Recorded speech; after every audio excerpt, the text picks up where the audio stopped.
Summary Chapter 7, Self-Grooming. In the story, Booker T. Washington presents an account of a significant event in his life.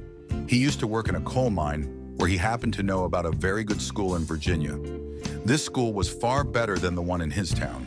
Hearing that these people appreciated it so much, he at once made up his mind to go to that school, although he knew nothing about its location. In the autumn of 1872, he started for Hampton with very little money and a small bag with few clothes. He walked and begged for rides and in several days reached a large city, Richmond, about 82 miles away from Hampton. He was completely out of money, hungry, and exhausted, but not discouraged. Having no place to go, he crept under a raised platform on the pavement. The next day, he got up refreshed but hungry and started to look for some work as he was very hungry.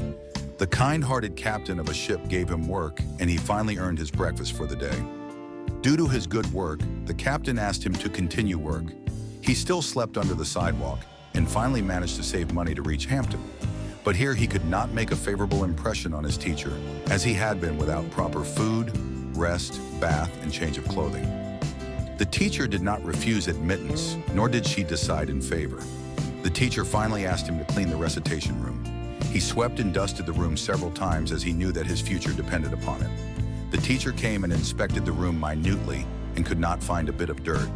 She finally admitted him to the school.